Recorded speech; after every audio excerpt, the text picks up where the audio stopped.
Welcome to Murder and Makeouts, where we review books, count cocks, and swoon over morally grey men. My name is Diana, and this is Rhiannon, but she likes to be called Rhi. I'm the only person who calls her Rhiannon. And this is our introductory episode where we tell you what our podcast is about, what we're going to do, and why you should subscribe and follow us. Yeah, and a little bit about who we are as well, because if you're going to follow us, you want to like who we are as people, I think. We're great people. We are great people. Well, I am. Okay, so that's a little bit of an insight into our little relationship dynamic as well. Essentially, this is a bit of a virtual book club, so we'll be picking a book at the start of each month and then giving you our reviews at the end of each month. So the intention is that you read along with us as we go, and try and engage a bit. We want views as we go. We want people jumping in, putting in their little tidbits as they read, just a sort of that book club vibe, bit chaotic, options to say, I just got up to this bit, who's up to there as well. Yeah. Especially when you've just read something that's really frustrating and you want to talk to somebody about it. It'd be really great if we had, we're going to have some chats going on Instagram and TikTok and YouTube where you can say, who's up to this chapter? Have you just read this? Oh my God, it's frustrating. Oh my God, it's amazing. Yeah. Or finally. We are going to be your companions to read along with each month. Mm-hmm.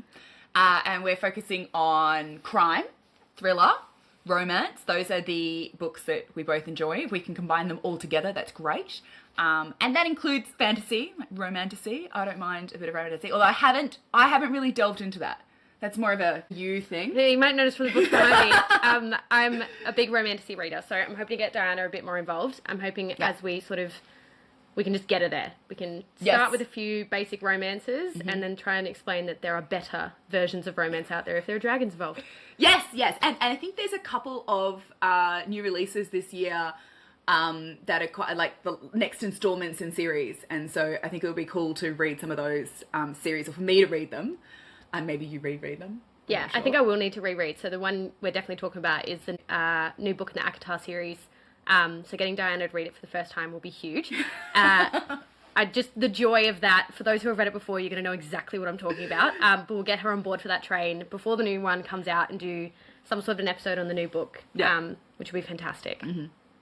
So that's what we're focusing on, and the way it's going to run is that on the first of the month we'll announce the book, and then we will have Instagram, social media running so we can talk about the book as we're reading them, and then we will do a podcast which will drop on the last Saturday of the month, so you've got the weekend to listen to it.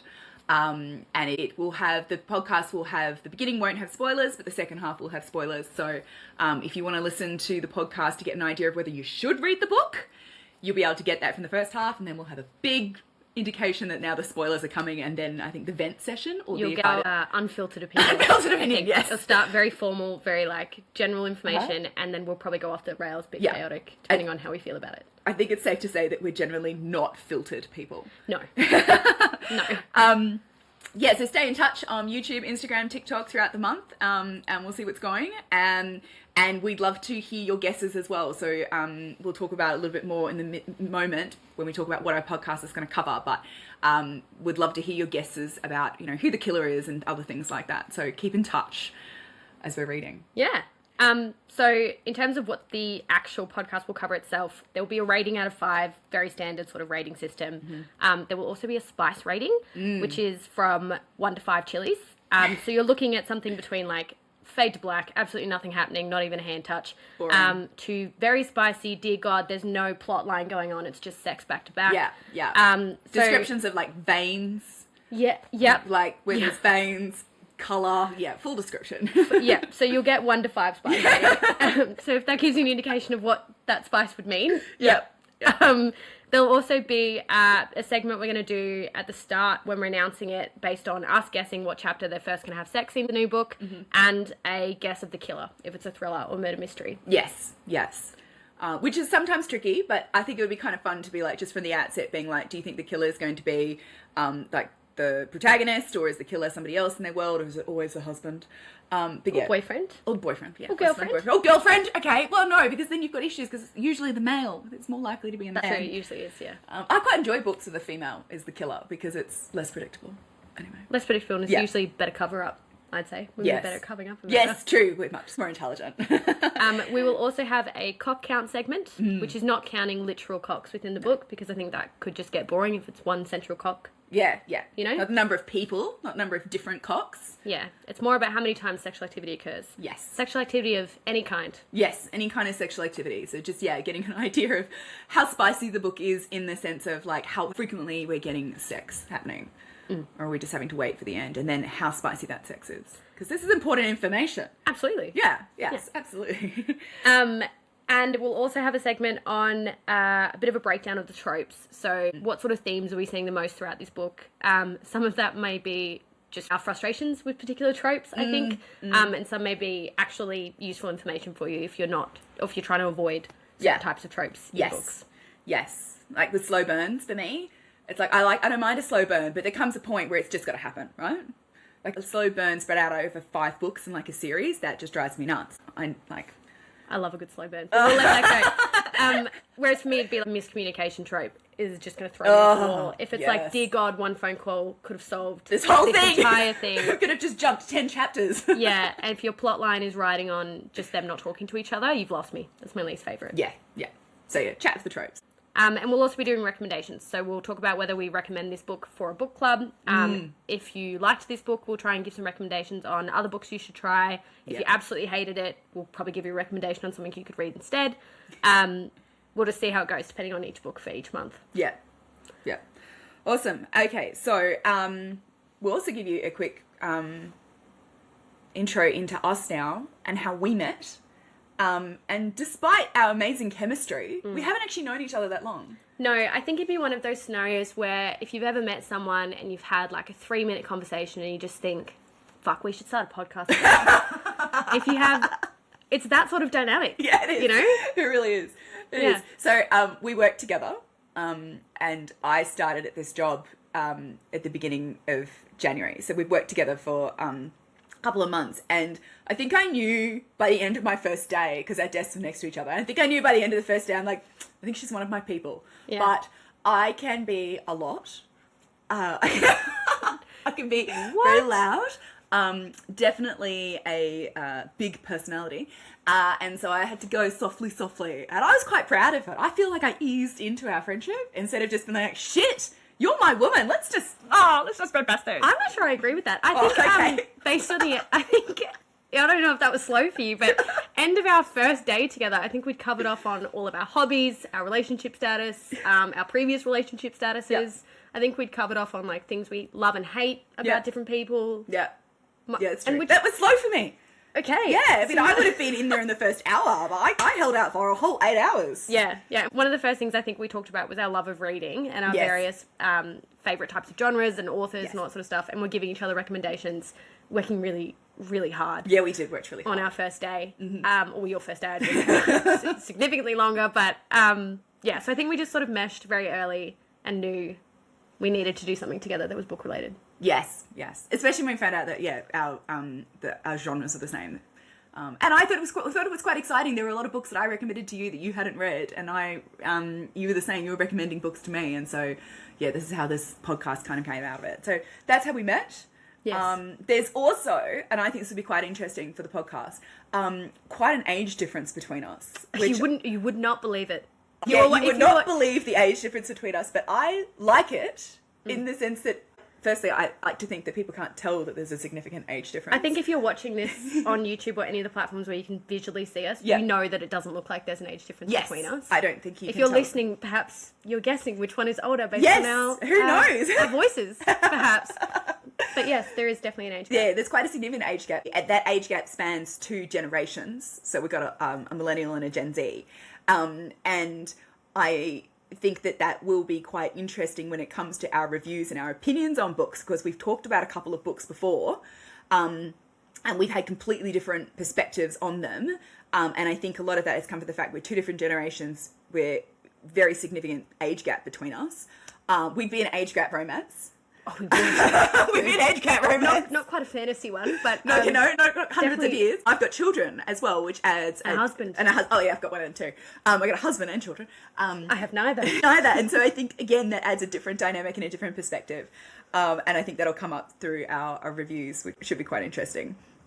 I think out of the two of us, if I was going to summarize who prefers more spice in their books, definitely Diana. I don't know if you picked that up from the earlier description about veins around different cock sizes, but Diana is very much more into the spice. I love a good slow burn.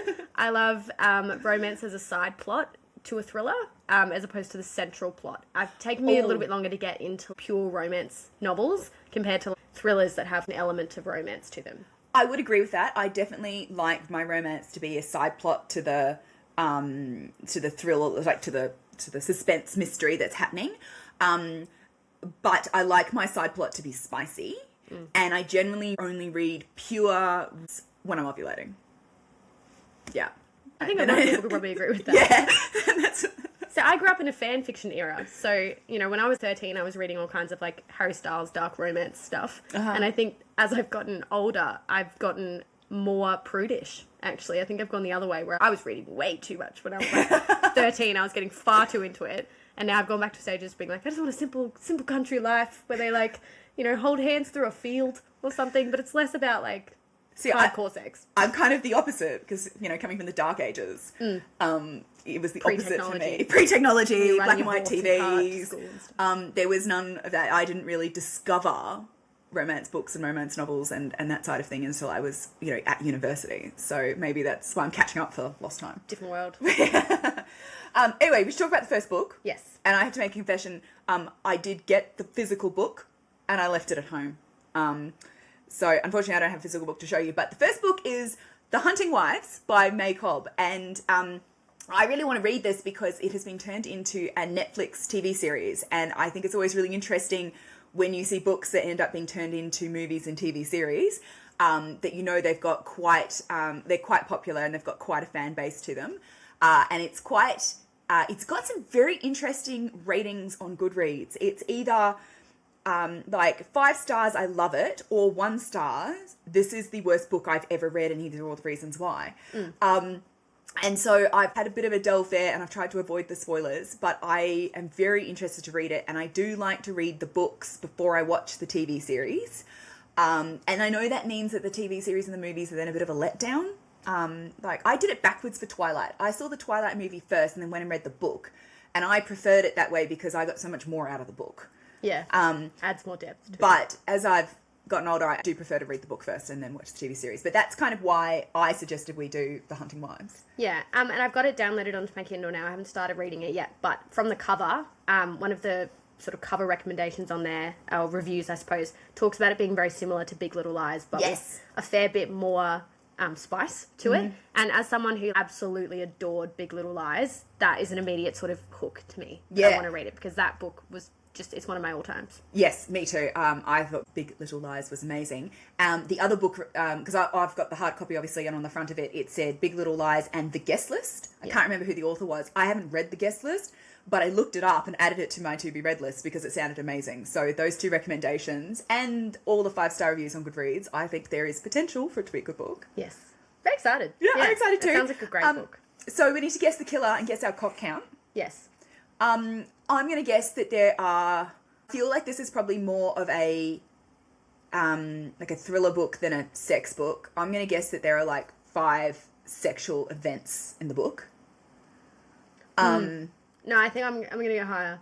I'm going to, just based on the fact that it said Big Little Lies but with more spice as a review, I'm thinking there's going to be like 10 to 15. I can't do a range. Well, I'd be happy. 10 to 15 and a good sweet chili spice count. I imagine you're going to love it. Yeah. That's the view I'm getting. I'm hoping that, there's a good thriller element to it, but I think Big Little Lies centered a fair bit around the sort of, murder mystery element. Yes. So I do think that this one's going to have a lot more sex count. Yeah, okay. Than thriller. So I'm thinking, 10 to 15 for the cock count. I think I've probably underguessed, but I'm going to stick to it. I've committed to 5. You've committed. I've committed. Yeah. So now we have you guess the killer. I think that instead of guessing the actual killer, I want to kind of guess where in the book I'm going to guess who the killer is. Yeah, okay. Because I was just thinking about it, I think it's kind of hard to say I think the killer is blah when you haven't actually been introduced to all the characters yet. Like, that's an easy... If you want to guess in that sense, then it's easier to guess while you're reading. So that might be a fun thing that we can do online with readers. But for me, a good thriller book is a book where there are enough crumbs to have good clues, but that I don't actually figure out who it is until right before the author reveals it to me. That, for me, is a sign of a well-written book that's balanced it really well. Yeah. And so... if I guess it early, then I'm a little disappointed. I do think very analytically about how I guess who's done it. And by the time I'm a third in, because the way you write a book, you have to have introduced all the characters. You have to have introduced the killer, at least a third of the way into the book, right? So at that point, I start doing a stock take of all the people. And then I start deciding who's in and who's out. Yeah. Which some people might see as a bit like taking the fun out of it, but that's what I enjoy.